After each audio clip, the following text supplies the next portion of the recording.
सकाळ आज 9 अक्टोबर शनिवार राज्य एवं देश विदेशर प्रमुख खबर देखिए आम चैनल को सब्सक्राइब करंतु। आसंतु देखिबा 10टी प्रमुख खबर। नंबर 1, सरकारी कर्मचारी को राज्य सरकार को पूजा भेटी। सरकारी कर्मचारी को राज्य सरकार को पूजा भेटी मिली। महंगा भत्ता वृद्धि कले राज्य सरकार। 11% महंगा भत्ती वृद्धि कले राज्य सरकार। जुलाई 21 रु पिछला भाव लागू होब वर्धित भत्ता। अक्टोबर दरमार वर्धित भत्ता मिलिबो मध्य। पूजा पूर्व मुख्यमंत्री नवीन पट्टनायक गतकाली सरकारी कर्मचारी और पेंशन भोगी एही वर्धित भत्ता घोषणा करछंती। एही निष्पत्ति द्वारा राज्यर 4 लाख कर्मचारी और 3.5 लाख पेंशन भोगी उपकृत हेबे। एहा फଳରେ वर्तमान महंगा भत्ता 17 शतकड़ारू बढ़ी 28 शतकड़ारे पहुँचला। राज्य सरकार का निष्पत्ति अनुଯାयी जुलाई 1 रु पिछला भाव 11 शतकड़ा महंगा भत्ता लागू हेबो। बकेया 3 वर्षर वर्धित भत्ता मध्य नगद आकार में मिलिबो। नंबर 2, सरकारी कर्मचारी जीआईएस है संशोधन। सरकारी कर्मचारी जीआईएस बा गोष्ठी बीमा देय संशोधन करा जायछि। कर्मचारी मृत्यु क्षेत्र में परिवार को सहायता राशि परिणाम राज्य सरकार वृद्धि करछंती। सरकारी कर्मचारी उद्दिष्ट गोष्ठी बीमा योजना देय संशोधन करा जायछि। पूर्वर 4800 टंका पर्यंत गेट पे पाइथिबा कर्मचारी को जीआईएस बाबद 7500 टंका देबाको पड़ुथला। एबे ताहा 20000 टंका को वृद्धि करा जायछि। सेहीपरि 5400 टंका और ताठारु अधिक गेट पे पाउथिबा कर्मचारी जीआईएस बाबद देय 12000 टंका 30000 टंका को वृद्धि करा जायछि। एही वर्धित जीआईएस देय पूर्व पर 10टी किस्ती कर्मचारी मानक दरमारू कटा जिवो। कर्मचारी जीआईएस एक सामाजिक सुरक्षा योजना हेबो। नंबर 3, वज्रकाप्ता उद्धार है खोर्धारू। खोर्धारू वज्रकाप्ता उद्धार मूलचल बेले चढ़ाऊ कर 2 बेपारी को गिरफ करछि क्राइम ब्रांच एसटीएफ। गिरफ व्यवसायी हेले कलाहांडी एम रामपुर कैलाश खोसला और नवरंगपुर पाटलाहांडी चैतन्य भद्रा। उद्धार वज्रकाप्तार ओजन पाए 10 केजी हेबो।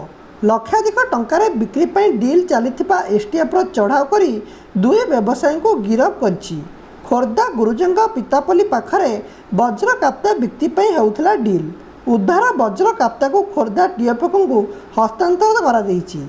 गत 1 वर्ष मध्य 16टी बाघछाल, 9टी हाथीदांत, 2टी हरिण छाल और 5टी वज्रकाप्ता और 15 केजी वज्रकाप्ता जाति जबत करिछि एसटीएफ। घटना संपुक्त 35 जन शिकारी और चोरा चालाणकारी गिरफ होइचंती मध्य। नंबर 4, सौदा मुख्य राम रहीम हेले दोषी साब्यस्त। हरियाणार डेरा शौचा सौदा मुख्य राम रहीम को बड़ झटका। रंजित हत्या मामला रे सीबीआई कोर्ट सुनेरिया जेल रे थिबा राम रहीम सहित 5 जन अभियुक्त को दोषी साब्यस्त करछंती। तेबे दंडादेश नहीं एबे घोषणा करा जाई नहीं। कुहा जाउछि जे सीबीआई रो स्पेशल कोर्ट 12 अक्टोबर रे समस्त दोषी को सच्चा शुणैबे। मिलिथिबा सूचना अनुसार एही मामला रे राम रहीम, कृष्णलाल, सबदिल अवतार और जसबीर को दोषी साब्यस्त होइछंती। एही मामला रे आउ जण अभियुक्त इंदर सेन मृत्यु हो सारी मध्य। नंबर 5, लखीमपुर खेरी मामला आशीष मिश्र हेलेनी हाजर। खेरी उत्तर प्रदेश लखीमपुर खेरी घटनार मुख्य अभियुक्त तथा केंद्र मंत्री अजय मिश्र पुआ आशीष मिश्र क्राइम ब्रांच रे आगरे हाजर होना। क्राइम ब्रांच आशीष को घरे नोटिस लगाई सकाळ 10टार हाजर होगाको कही। तेबे नोटिस लगा सर्ते भी हाजर होना आशीष। तेबे आशीष तांका सहयोगी अंकित दास नेपाल पलाइथिबा कहुछि। नेपाल राजधानी काठमांडू रे आशीष को लोकेशन ट्रेस करा जायछि मध्य। अन्यपटे एही घटनार पूर्वर गिरफ 2 अभियुक्त आशीष पांडे और लव कुशों को पचरा उचरा करुछि पुलिस। नंबर 6, देशी बंधुक कारखाना ठाब कला पुलिस। परजंग थाना महाबीरड़ फांडी अंतर्गत बामगा रुटरुटी साही एक देशी बंधुक कारखाना ठाब करिछि परजंग पुलिस। एसहित कारखानार मालिक मंगुल महाराणा को गिरफ करने सह बंधुक तैयारी सामग्री जबत करा जायछि। दीर्घ दिन हेब मंगुली निज घर छाड़िले एही देशी बंधुक गुड़ी को तैयारी करी आसुथला। विशेष सूत्रु खबर पाई गतकाली विलंबित रातिरे परजंग पुलिस और महाविराट फांडी अधिकारी मिलित उद्यम चढ़ाऊ कर चढ़ाऊ बेले किछि देशी बंदूक और बंदूक तैयारी सामग्री को पुलिस जबत करथिला। नंबर 7 ओडिशा हाइकोर्टर नुआ विचारपति शपथ ग्रहण। ओडिशा हाइकोर्टर विचारपति भावे जस्टिस जसपत सिंह और जस्टिस अरिंदम सिन्हा शपथ ग्रहण करचंदी। गतकाली हाइकोर्ट नुआ कॉन्फ्रेंस हॉल आयोजित स्वतंत्र कार्यक्रम में मुख्य विचारपति डॉक्टर जस्टिस एस मुरलीधर दुई विचारपति को शपथ पाठ कराइथिले। एथिरे उल्लेख योग्य जे पंजाब और हरियाणा हाइकोर्टर विचारपति जस्टिस जसवंत सिंह और कोलकाता हाइकोर्टर विचारपति जस्टिस अरिंदम सिन्हा ओडिशा हाइकोर्ट को एवं ओडिशा हाइकोर्टर विचारपति जस्टिस संजय कुमार मिश्र को उत्तराखंड हाइकोर्ट को बदली नहीं केंद्र आईन मंत्रालय पक्षर विज्ञप्ति प्रकाश पाइथिला। नंबर 8 ओजन बढ़ाइले अभिनेता कार्तिक आर्यन। बॉलीवुड अभिनेता कार्तिक आर्यन तांकर अपकमिंग फिल्म फेडी को नहीं व्यस्त अछंती। एमितिरे सोशल मीडिया रे से निजर फिल्म विषय रे अपडेट दियंती।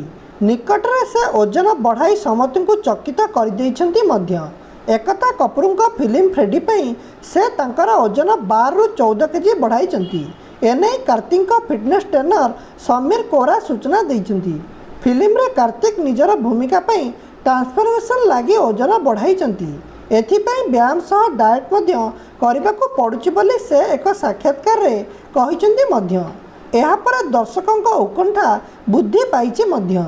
नंबर 9 स्टेडियम रे प्रेमिका को मुदी पिंधाइले दीपक। चेन्नई सुपर किंग्स और पंजाब किंग्स मध्य खेला जाइथिबा आईपीएल 53तम मैच रे धोनी बाहिनी को 6 विकेट रे परास्त करिछि पंजाब। किंतु यही मैच रे समस्त ध्यान super Kings star bowler Deepak Chahar उपरे थिला। मैच ठीक पर स्टैंड को जाई जड़े युवती को प्रपोज करथिले दीपक चहर, जहाँकि उपस्थित दर्शकों को बेस मुग्ध करथिला। स्टैंड रे उपस्थित समस्त छिड़ा हुई दीपक चहर एवं तांका प्रेमिका को सम्मान जणाइथिले। दीपक चहर पई एही मुहूर्त बेस स्मरणीय होई रहिबो, कारण जो युवती को से प्रेम निवेदन करथिले से समस्त सामने ही दीपक को ग्रहण कर एवं प्रपोज रे राजी हो जाइथिले मध्य। नंबर 10 पाकिस्तान छाड़ी पारुनी लज्जाजनक कार्यकलाप। T20 वर्ल्ड कप पूर्व पाकिस्तान क्रिकेट टीम रो लज्जाजनक कार्यकलाप सामना को आसीची। पाकिस्तान निजर T20 वर्ल्ड कप रो जर्सी उपरे लगाथिबा टूर्नामेंट लोगोर भारतर ना हटई देइची। उल्लेखनीय जे 2021 T20 विश्वकप रो नेतृत्व भारत नेउची, किंतु कोरोना भाइरस कारण एहाकू यूएई को शिफ्ट कर दिया जाइची मध्य। भारत एही टूर्नामेंट रो प्रकृत आयोजक। एभली स्थिति रे पाकिस्तान हीन कार्य करी सारा दुनिया आगे निजको छोट कर देइची। निकट रे एही टूर्नामेंट रे भाग नेउथिबा टीम निज निजर जर्सी रो प्रदर्शन आरंभ कर देइछंती। पाकिस्तान एही जर्सी उपरे आयोजक देश भारतर ना न लेखि यूएई लेखि। धन्यवाद ओडिशा।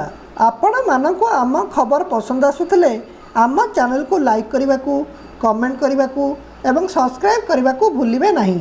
ओबीएन खबर सकाळे सबुठु आगुआ खबर केवल ओबीएन खबर सहित।